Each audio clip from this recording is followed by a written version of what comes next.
Hey, everybody. I am Tim Gillette, and next to me over here is, what's your name? Katrina Garcia.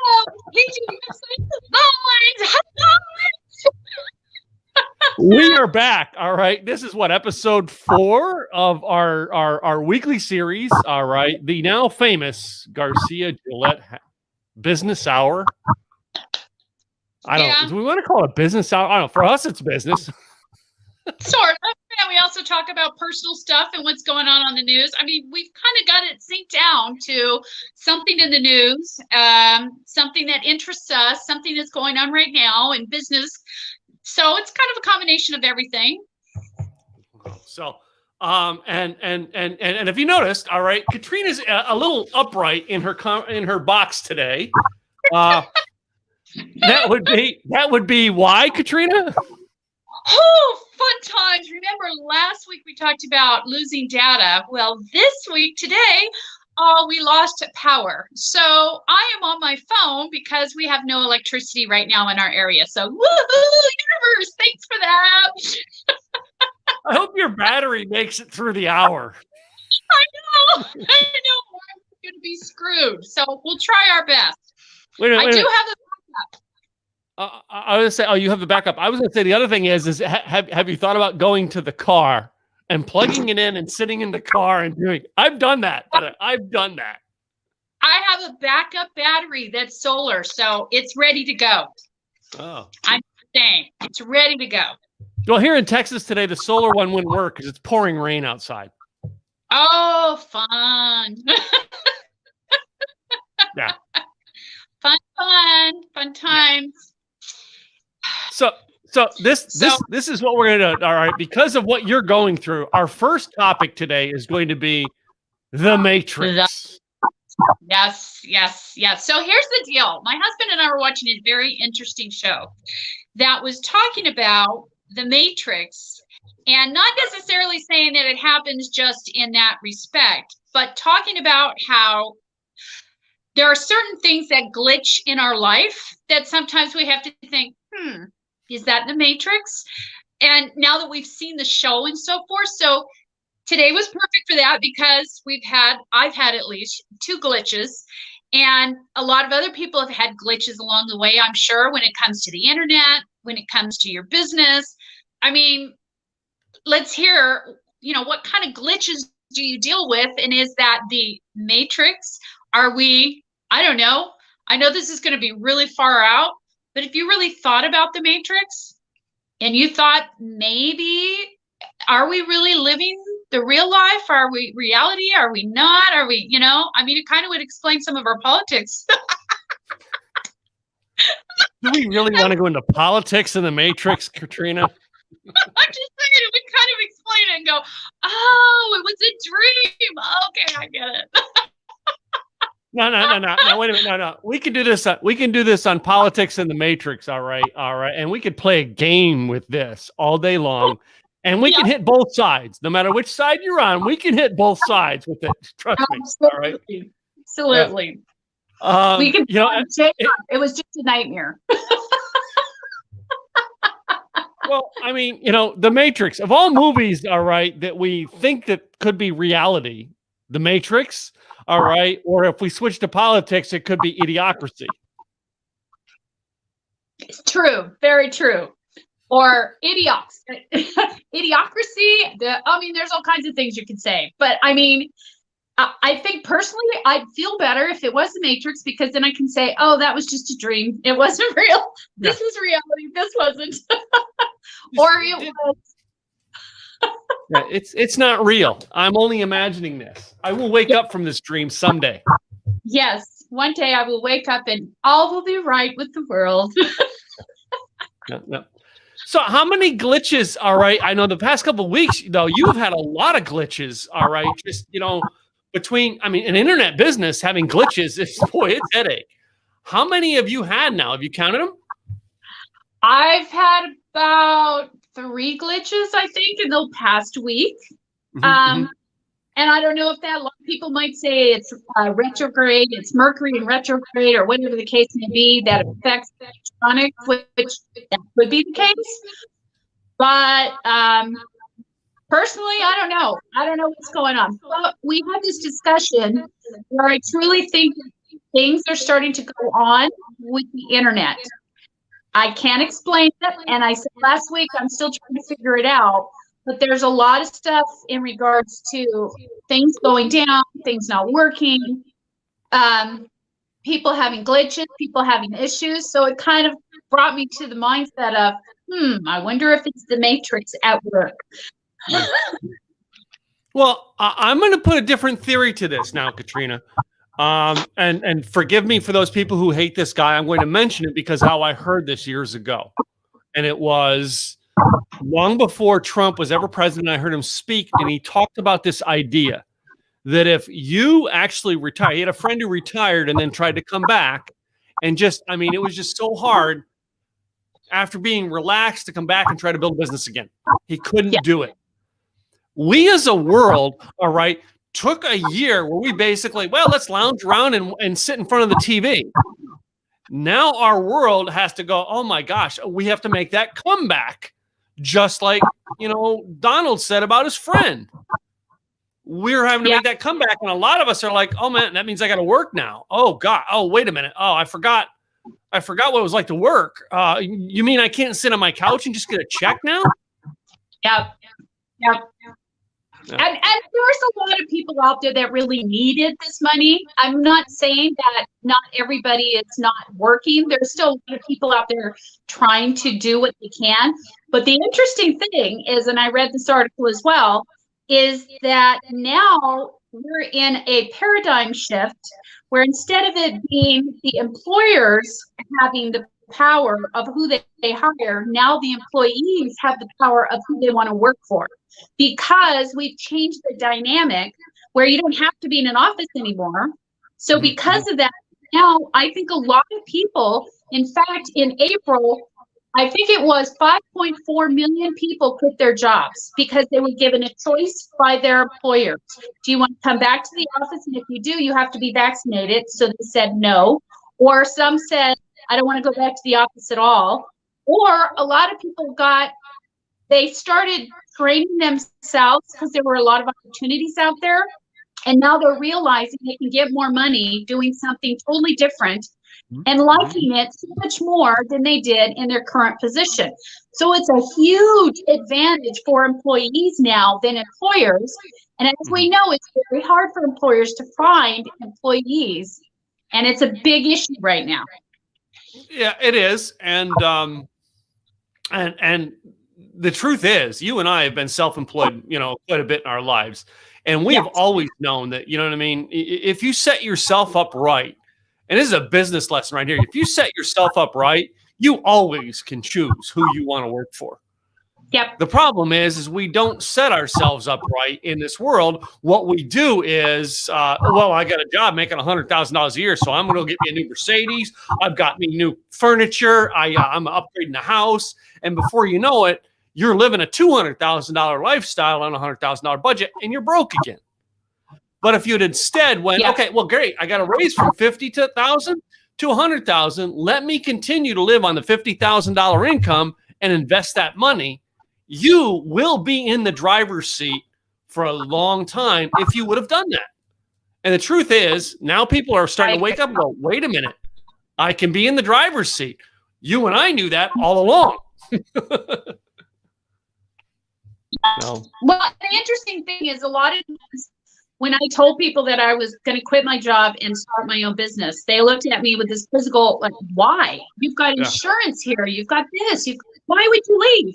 And the thing is I had read a book, God, I cannot figure out what the name of it is for the life of me, but I read this book several years ago before I even started my business, where he said the world is going to change and the dynamics are going to change when it comes to business, that there's going to be a small group of people that are going to be considered permanent employees.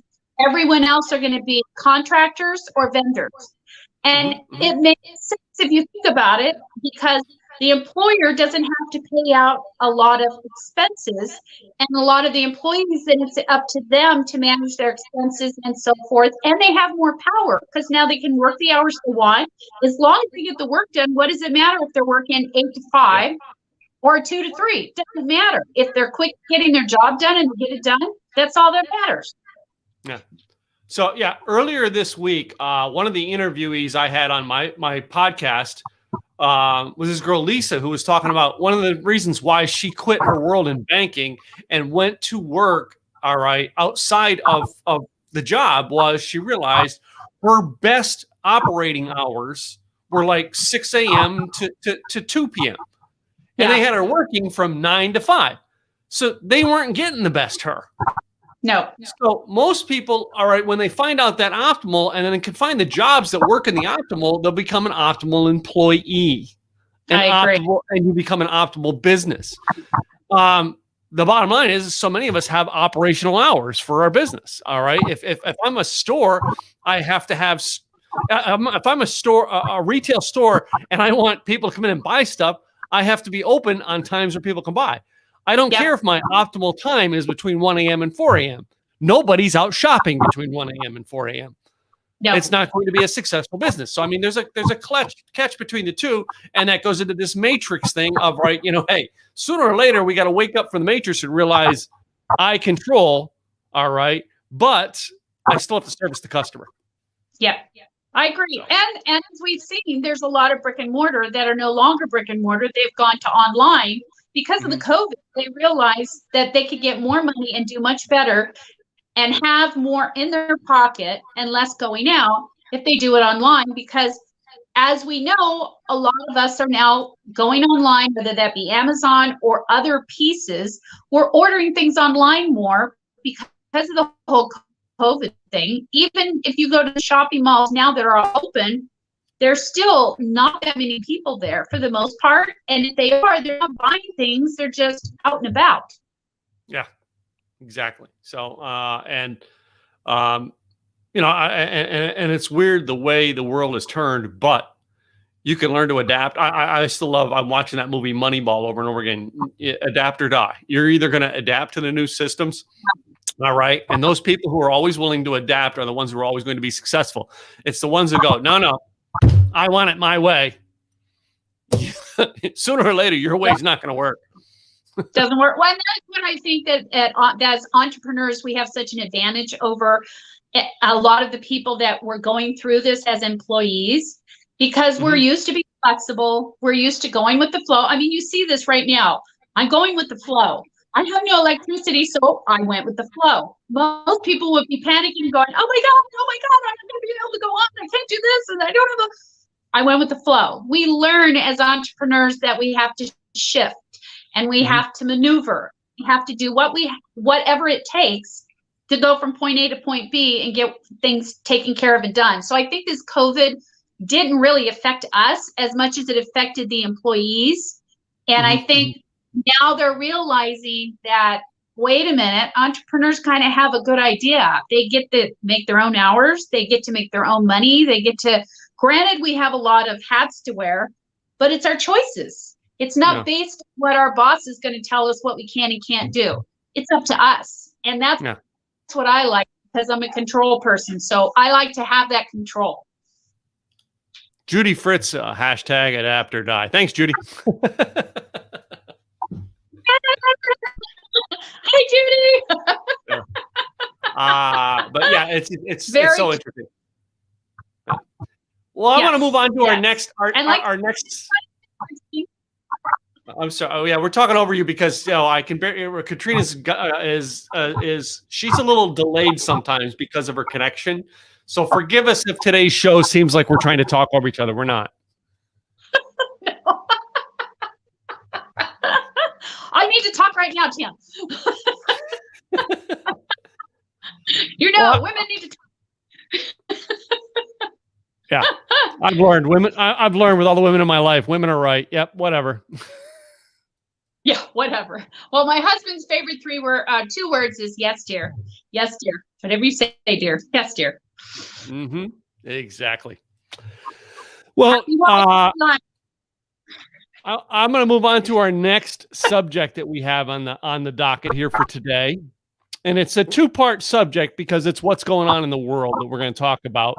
Last week, we were going to fit this in, but we didn't. We wanted to talk about the John McPhee passing and some of the glitches that are going on in the system now with that. First of all, all right, Katrina, all right, do you believe he really died? I don't believe he took his own life. Let's put it that way.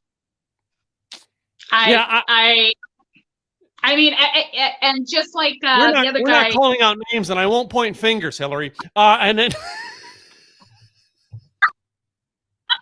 I'm kidding. But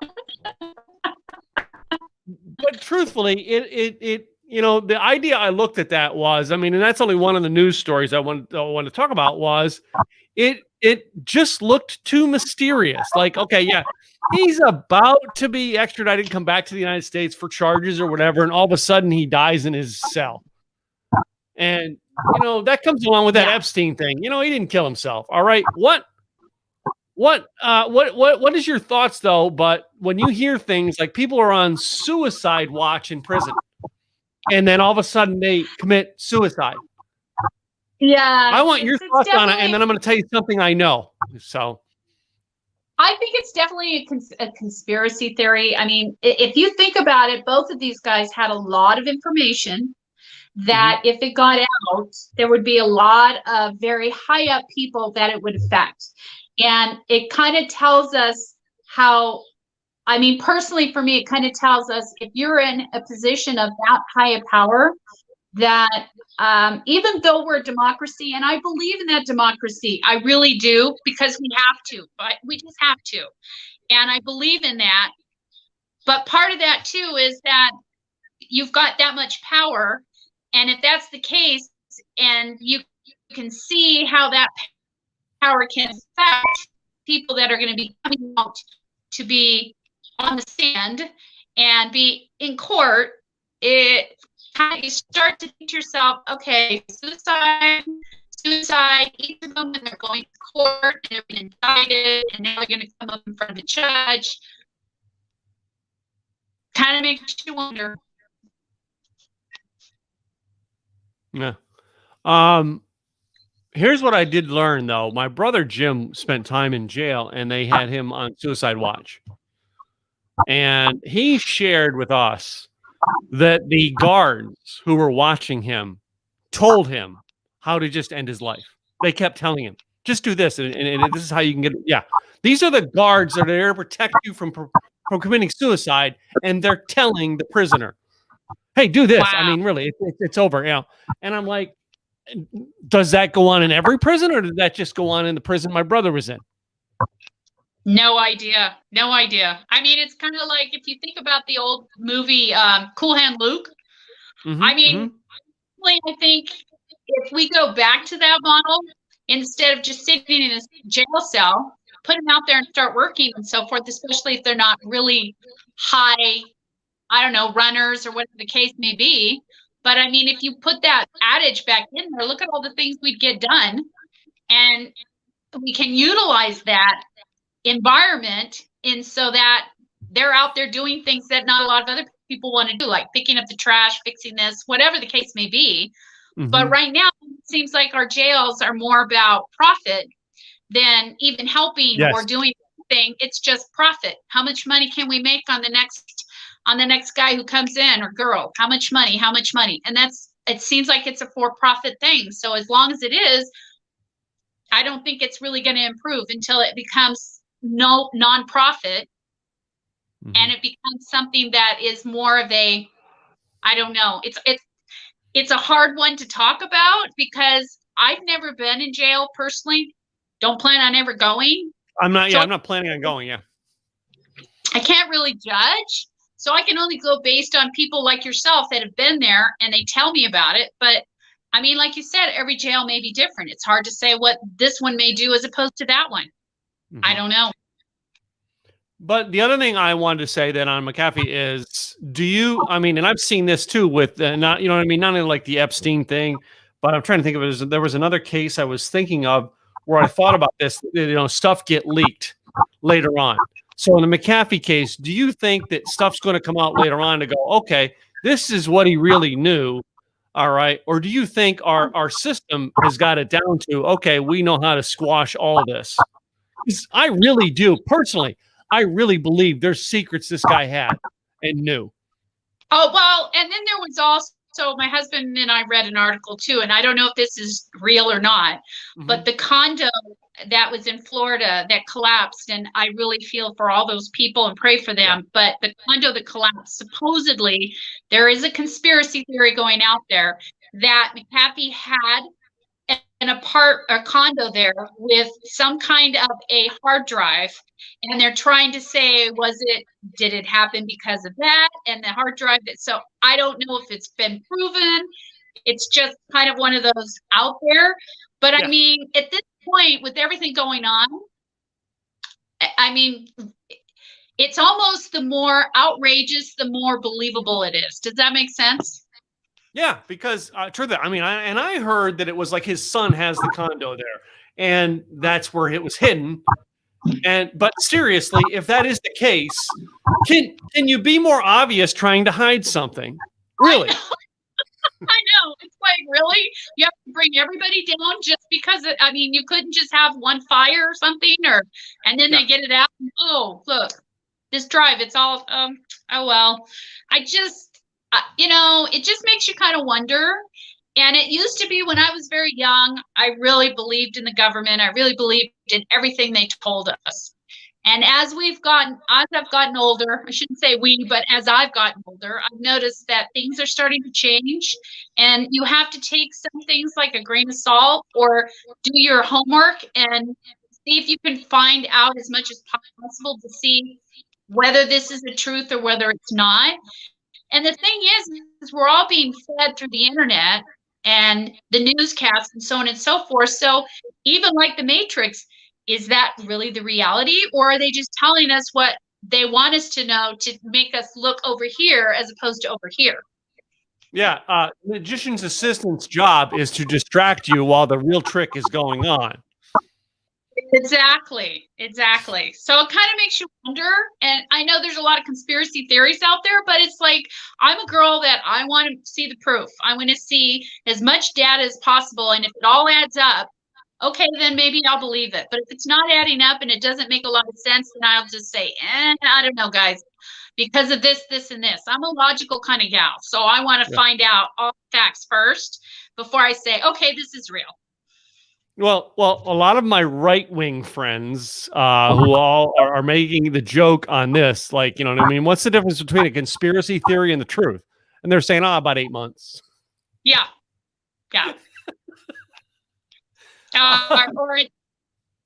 mean, and this is the first time in history, that the government at this low, what is it, what they say. First time in history. I find it very interesting that of all the things we're talking about conspiracy, and that moment where you said the government, all right, your screen kind of was up. So you have to repeat it.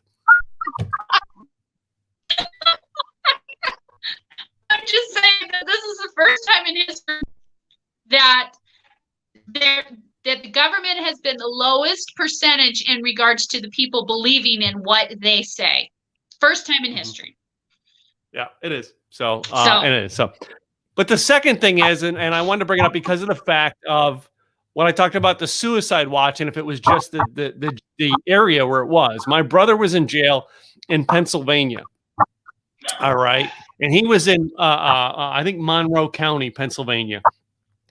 And in Norristown County, Pennsylvania, this past week, Bill Cosby, all right, has now been freed and released of his charges. And, I have a lot of female friends going, oh, man, you know what I mean? Start fighting. I was like, first of all, I'm not arguing whether Bill Cosby is innocent or guilty.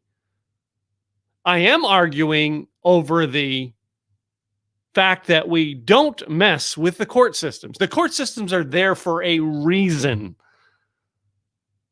All right. There's a reason I did not watch anything to do with the video last year with what's that guy up in Minnesota. All right. I can't think of his name. The black guy who was killed by the police officer. Oh, shit. Yeah, Boy, it's so bad I don't know their names. But yeah. anyway, I don't watch that. George George Floyd. Floyd, yeah. Yeah. I don't purposely watch that stuff when the media presents it. Because, this is why. Because we have a court system that tries that gentleman in court. Yes. If I'm on the jury, if I'm ever called for the jury, I want to be able to give an unbiased opinion, not what the media fed me for months. Yeah. I want to form my own opinion.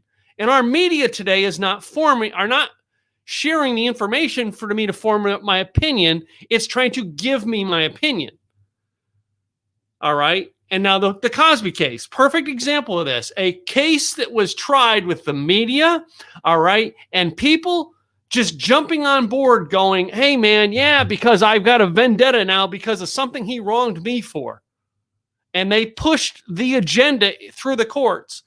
How they pushed it and what they did to push it got the case thrown out and got him free. And now he can't be charged. So if he is guilty, all right, you forcing something when the evidence and things weren't right to make it work properly in court screwed yourself. Yep. All technicalities. And that's the thing about, my mom was a legal secretary for years and years. And she used to tell me that any court you go into, the judge is law. He's God. He's God of that room. And whatever he says, based on the arguments that are happening on both sides, is that's it. That's the ruling. Guilty, not guilty, whatever the case may be, that's the ruling. And my understanding is, yes, you can try and amend it. And yes, you can try appeal it and do what you can. But the fact still remains that anytime somebody goes to court, especially a lawyer, is they always want to go to court with a judge that's really going to be on their side. And it doesn't always happen that way, but that's what they're always looking for, is the jury and the judge to be on their side so they can win their case. That's the main purpose behind their particular case and how they're building it. So a lot of times these things happen with the technicality, like in Cosby. They didn't pay attention. There was a technicality based on how they were pushing it through, like you said. And then after they looked at it and his lawyers fought it and brought it up, now, okay, they put it in front of a judge and they said, that's true. This happened, and that happened. Now we gotta let him go. And like you said, he can't be retried again for the same thing. Maybe something different, but he cannot be tried for the same thing. Yeah. Now, my mom said this is something my mom read. And I don't read into this stuff because of this, but this is something my mom and I discussed this week. And she said it was because this person who pushed this through had a settlement with Cosby, all right, that was sealed records. All right. So basically that sealed record was brought out and used. And basically my mom says she believes it's because the girl who got the money all of a sudden now was broke. So she was trying to go back after him again. And I don't know that to be true. I can't say that that's a true or that's a fact. That's something my mom and I discussed. But if it comes down to a court case on that, ladies and gentlemen, if I make an agreement with Katrina because of something, all right, and then I'm broke, so I go back after Katrina again? No, that's not Katrina's fault. Now it's my fault. We have a world that won't accept the blame for what they've done, all right, and they won't accept things because, okay, well, no, I want more. Well, then you shouldn't have signed on the dotted line. This is what you agreed to. That's like a whole accountability issue. And that's what bothers me more than anything today.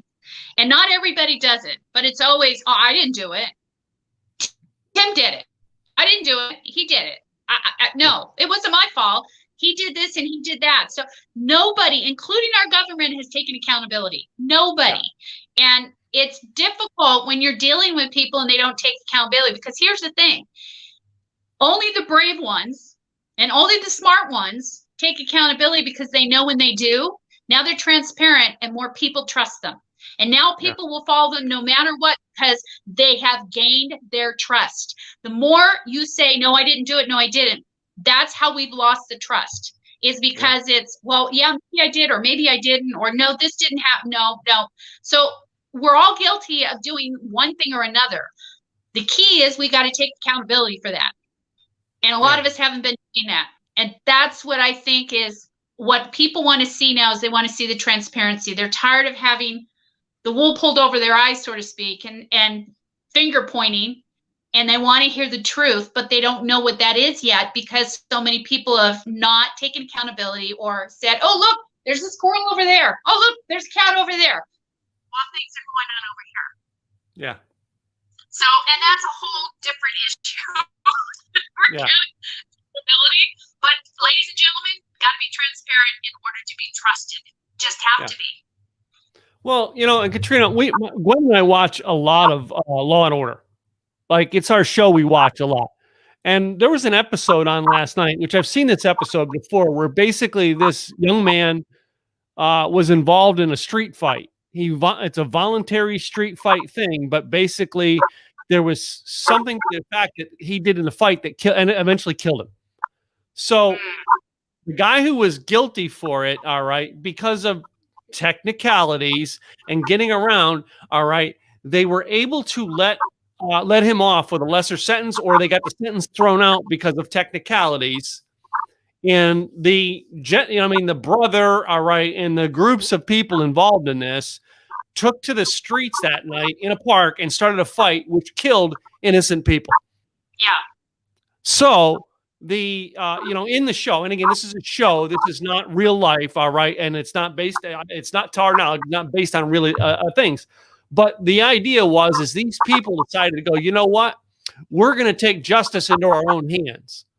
Then, because of the way the fight happened and people got killed and they couldn't prove certain people were involved, they actually took on a stance of using a terror strategy to go after all of them as terrorists, which carried a mandatory life sentence, right? Yeah. Like now, these 20 some odd kids in the court are guys in the courtroom going, oh my God, yeah, I was in a fight. I got to run, but a life sentence for it? But basically, they got it all the way to where the jury's in the room deliberating for 4 days on this because they can't decide. And then the DA comes in and he goes,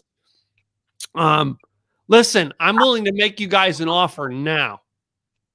I'm willing to reduce the charge of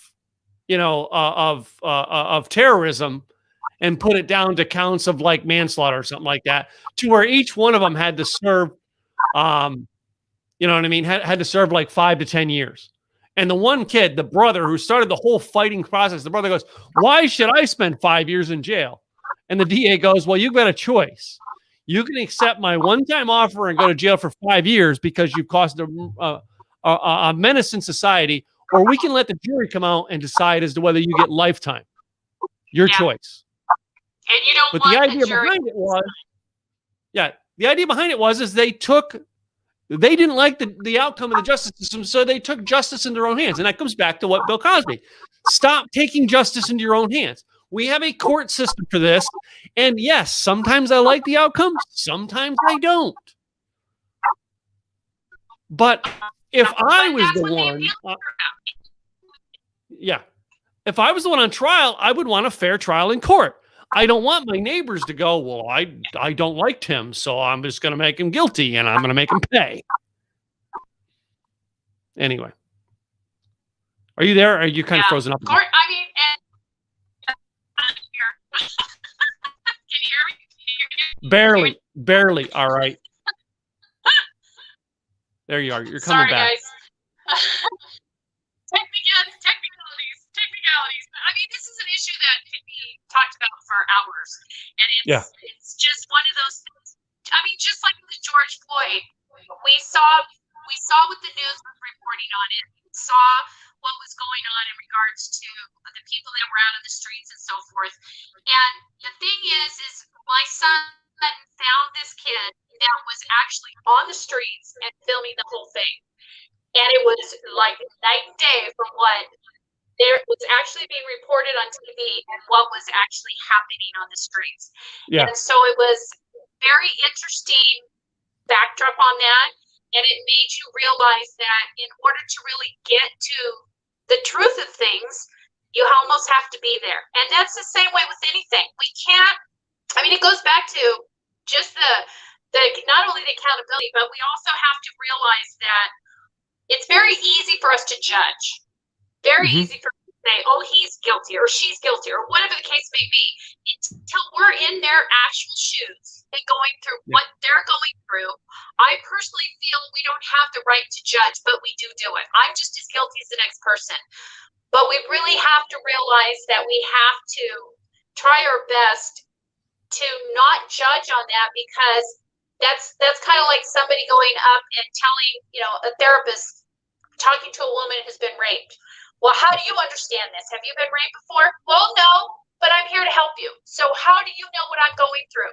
How are you going to, you went through school and everything, but you didn't go through the experience. So how can you tell me you understand?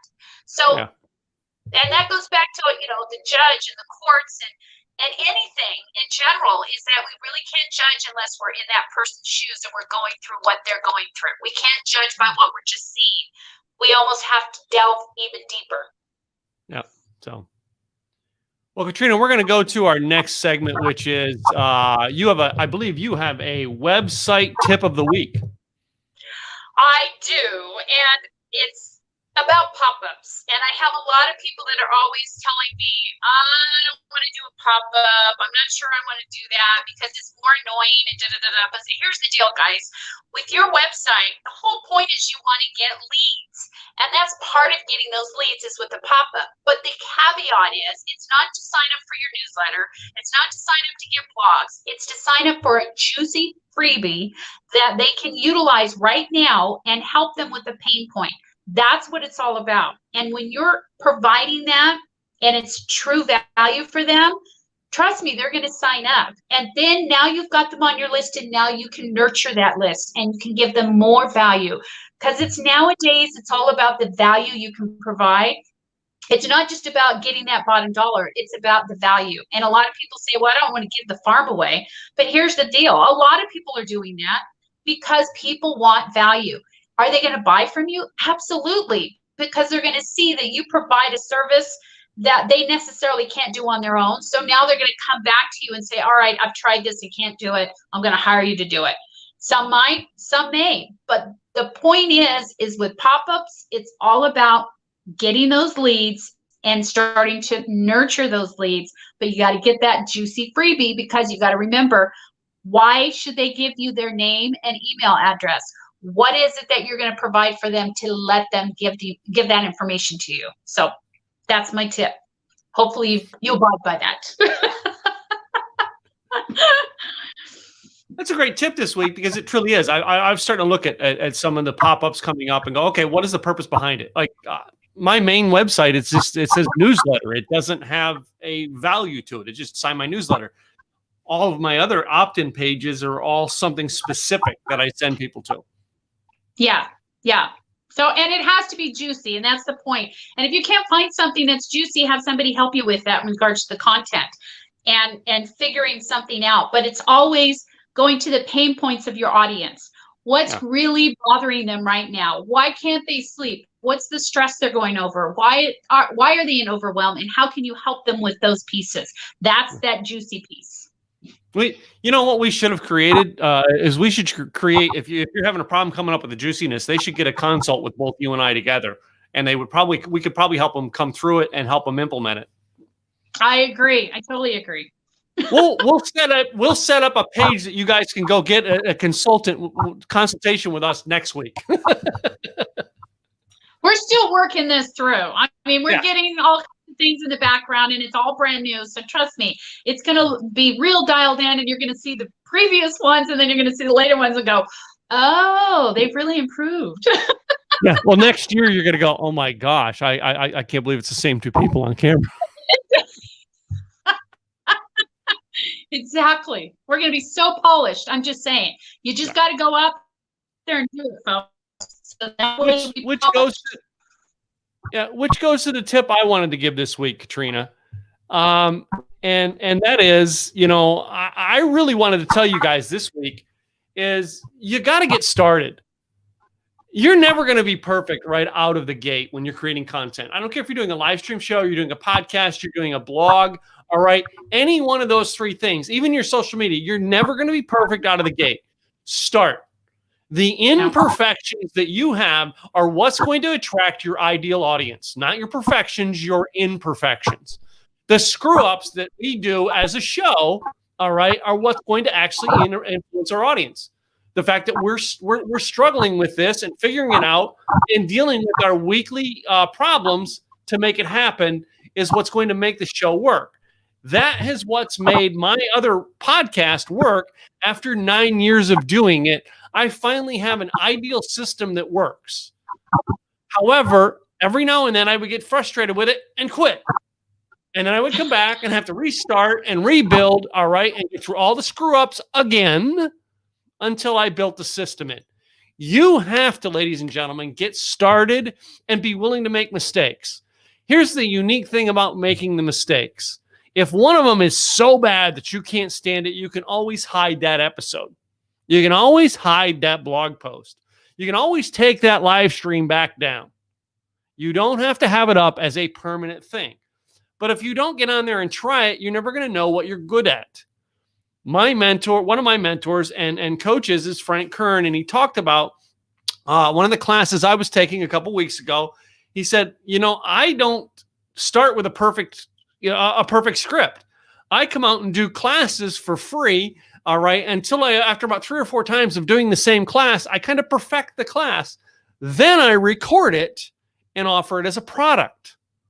So often we want to get the first one perfect, and we will spend 20 hours to get a product perfect that will never sell, as opposed to doing an imperfect thing 4 to 5 times, perfecting it, then putting it out there, because now you have an ideal audience, you have an ideal product, you have an ideal solution for a real problem. And that's what you want. That's my tip this week. So anyway, let me kick this back out of it. So that's my tip of the week. And I don't know what to call mine, blog tip, or what you want to call it. No. Good tip. Very good tip. Yeah.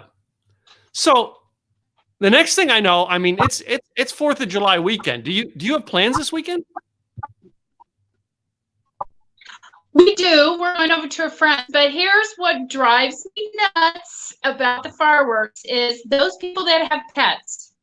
And in our particular neighborhood, there's one. I'm not going to say it because I did the F-bomb last week, so I'm going to be nuts. I'm not going to say it. But they invariably will put them off the week before, every single night, about 10 or 11 o'clock at night, just when you're getting ready to go to sleep. And the dogs freak out. And now you've got all night at the dog canteen. And we have a dog that's just neurotic when it comes to this. And then they do it a week after. 4th of July is one day. It doesn't need to be for 2 weeks long, people setting off fireworks. And on top of that, we're in the state of California where we have high fire, and they still set them off. It astounds me. And then a fire gets started, and then everybody's going, oh, what happened? I didn't expect it to get out of control. There are fireworks. And guess what? In California, they're illegal. You're not supposed to have them for a reason. So when you burn down the neighborhood, you have to blame yourself. But you know what? So the way I see it, fireworks, great time to enjoy family and so forth. And I hate it because you just flipped out again. Are you still there? Yep, all right, I'm still here. Can you hear me? Okay, there we are. Can you hear me now? Now I got you. Now I got you. Okay, Verizon salesman. I was thinking about fireworks, all right, and the idea behind 4th. Like tonight, we're going up to Craig and Natasha's house here for a party. Nice. Tomorrow night is one of the top 10 in our neighborhood, like literally 3 miles south of us, is one of the top 10 fireworks shows in the nation. All right, and we probably won't drive down. We may walk down to McDonald's and watch it from a parking lot, but we're not going to drive our car anywhere because our neighborhood is a locked up joint with traffic getting in and out of it. All right, it's one of the top 10 in the country. But I was looking at fireworks, and I know some people are out there, and I see people who are going, well, no, we should not have fireworks anymore. I'm going to disagree with that. Yeah. I think we should have fireworks, and I think we should have parties. We should probably just be a little more responsible. If you have a pet or you have someone who can't handle it, headphones, ladies and gentlemen. All right. You know it's coming. All right. And if it's set to be out in a certain time of year, which I think in Texas, the fireworks stores are only open like before the 4th of July and before New Year's. That's it. It's the only 2 times that it's legal to shoot fireworks in Texas personally. Other than that, all right, it's illegal. Just like that. We need to follow the laws for our zone. So basically, we have a certain set of time that they are allowed. That way, those people who can't take them can go do something. They can go hide. They can go, because there are people that it's a serious problem. But I would not want to take any of their freedoms away. So they should not want to take my freedom away because of one thing that bothers them. Go hide. I have things that bother me in this world. And guess what? You know what I mean? When it bothers me, I just don't go hang out there. Yeah. All right. I agree. I love the fireworks, and I love seeing the fireworks. And I know last year they didn't have them because of COVID, and this year they're having them. And in our area, they have what's called Tarantula Hill, and they soak the hill for almost a week or so that way they don't have any fires. They have all of the protective fire department there and so forth. If anybody issues, we get to watch this fantastic fireworks display. It's almost like 25 to 30 minutes long, and it's delicious. And so there's really no reason, I think, for people to set off fireworks because we have this free opportunity that tax-paying dollars are paying for. Why not enjoy that instead of setting stuff off in the neighborhood and pissing people off? Yeah. Now, I was part of an HOA when we lived down in the lake where the HOA put them on every year, but they shot them off in the middle of the lake. Little different in the middle of the lake. All of us on the lake can see it, all right? And where it falls, it's water. Very nice. I like that. Yeah. That's a good idea. The smart thing here is the show that we have it here next to the house is on an airfield. So basically they shut the airport down. All right. And they shoot them off the air on the airport, on the landing runway. So the airport shut down after they do a fancy like old time plane show before. Then they shut that down. They set the runway up for the fireworks. And then when the fireworks are done, they pull it off. And 2.5 to 3 hours later, they'll open the runway back up. And I was there one year with a friend who had a hangar there. And we sat on the runway watching it. And then we were walking back to his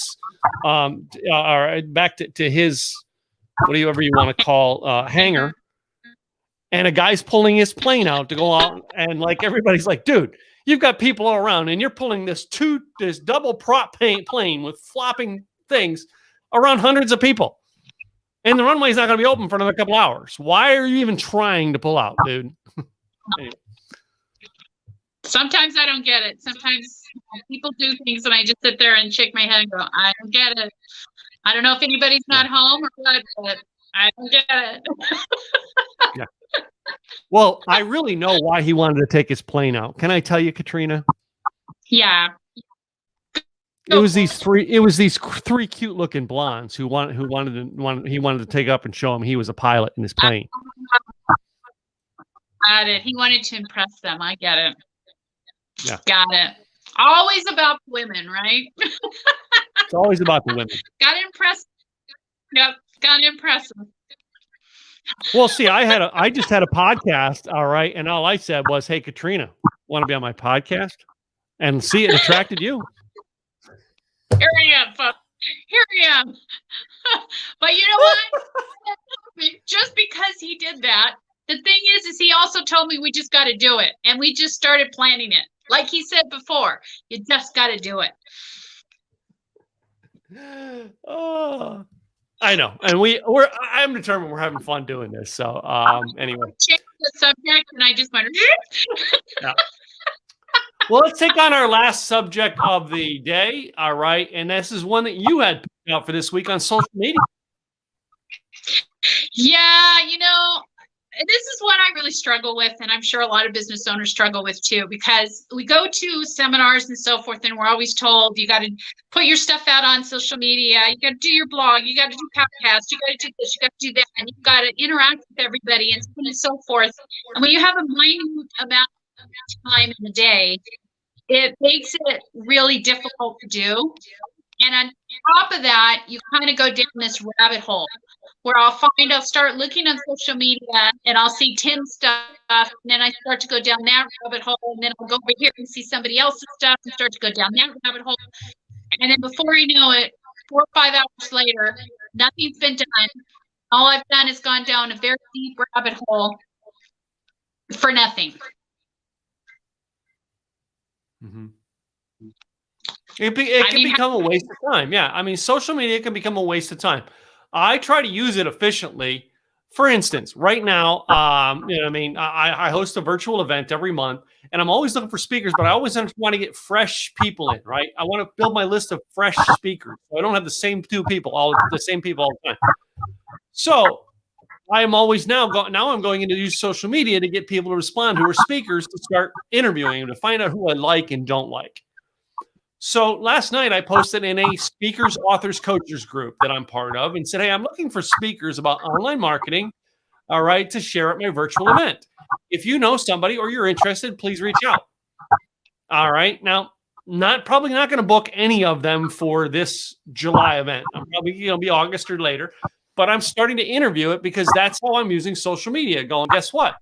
I know speakers who are always looking for speaking gigs or who are new, and they're starting out, and I'm like, what is it that you want? And I give them an opportunity, and that's what I'm trying to do by using social media to get that. Which is a great opportunity to do that. And social media is great for businesses. It's a great opportunity to get leads. It's a great opportunity to educate your audience and let them know what you can do and tips and value. I mean, there's so many things you can do, but I think the biggest point is it's very overwhelming. So you almost have to have this strategy and a plan. Not almost, but you do. You have to have something in place so you know what you're going to be putting out, what it is you're going to try to impress upon your audience. There has to be a plan in place that a lot of us don't do, including myself, and that's something that we're working on, because as business owners, we're almost the last ones to do that. So if you don't have, if it's hard for you to do, then hire somebody. I mean, Judy Fritz was on earlier, and she's got a VA service, and she does a lot of that too. So find a VA, or even find somebody out there that's cheap enough, a college student or whatever. But you have to have a plan. You have to have some type of strategy as to a theme, what you're trying to do, the value, whatever the case may be. There has to be a plan in place. Yeah. This is part of what we teach in our business, the simple, easy branding process of actually having intention and having a plan behind everything you do. You know what I mean? And that's what the branding process was all about. All right. When you do the same thing with a purpose in mind, you can create the brand. And that was why we created that program. And it was about having intention and having direction in everything you do that builds your brand. As opposed to everybody thinks branding and they think, well, you're teaching people to make logos. No, ours was about the actions you take to create your brand. And that was exactly it. When I get on social media, I have a purpose. And yes, I have gotten caught up in the subject line going on and on. I made a comment on somebody's this morning where he talked about like whatever the new Facebook thing on dealing with people who are extreme groups or whatever. And I made a comment on it, to which other people commented on it. And I voiced my opinion, but I did it in a way that it was neutral, but it made it look like, oh, okay, yeah. So, so the extremists are telling us about extremist groups, right? Which is going to light some fires with people, but some people are going to be like, so you're calling so-and-so an extremist? I'm like, everybody's an extremist, dude. To a certain degree, we are. I mean, we go from one extreme to another, right? So to a certain degree, we all are. It just depends on the topic and how much we are attached to that topic. Thank you for the shout out, Katrina. Yep, our social media team is on it. Judy Fritz. So No, Judy Fritz needs to be on my podcast, but she hasn't yet. No, see, that's it. When you're a worker bee like the rest of us, and when I say worker bee, we're not coaches. We're the ones doing the work. Yeah. We're also the ones like the cobbler, where our shoes are the last ones to be fixed and everything else because we're so busy working on our client stuff. So but that's why you hire. Yeah, I know. But I always tell people they need to be on my podcast. You've been on my podcast. So my other podcast, which is the Tim Gillette Show, which I let almost anybody apply to be on, timgillette.com/podcast interview, and you can be on the show. Yep. Had to throw in that.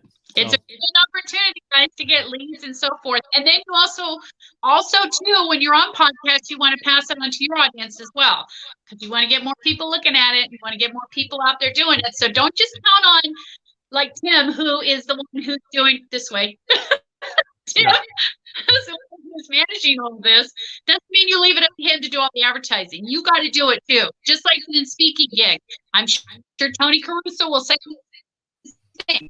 You've got a speaking gig and so forth, and you're part of the speakers. You can send it to your group as well. Don't expect everybody to advertise it for you. You want your audience there, you got to tell them. I think I'm doing this right. Hold on a second. Judy, go there. If you want to be on my podcast, there's only one way to do it. Go to that address and apply. Yes. That's the only way to be on my podcast. I was actually setting up with Jackie Lappin. Do you know Jackie? Yeah. All right. I was going back and forth this morning with Jackie Lappin saying, this is what I need to do. And she's like, well, what's the best way? Send everyone right here. All right. I set up a process that I don't have to touch it, which is we'll cover that in future weeks. Automate. Anything you can automate. So true. Anyway. That's what I'm automation. Yep. So, well, as we close our week down, all right, Katrina, what is it that people can connect with you on, and what is it you can do to help them?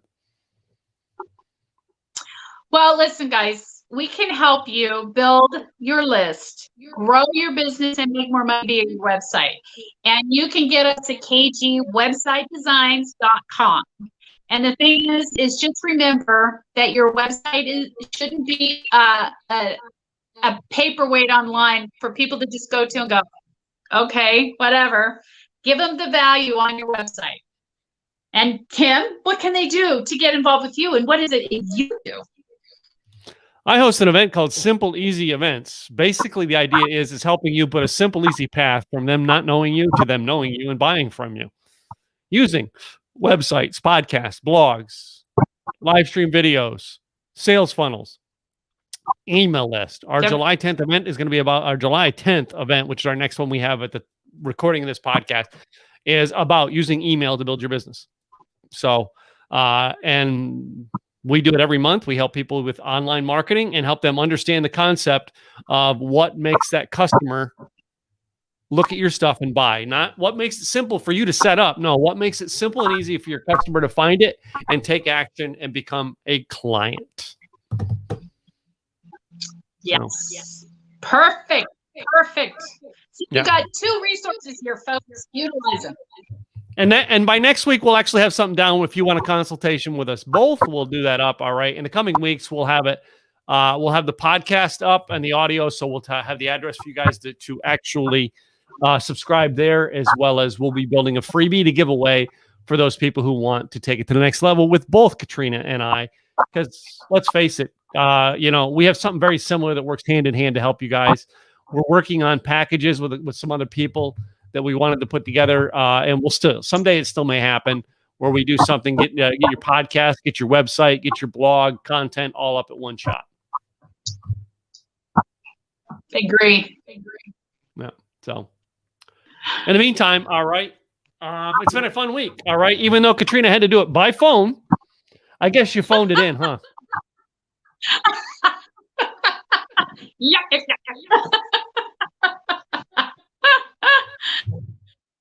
We figured it out. See, folks, you can figure it out. It's not always perfect, but we figured it out.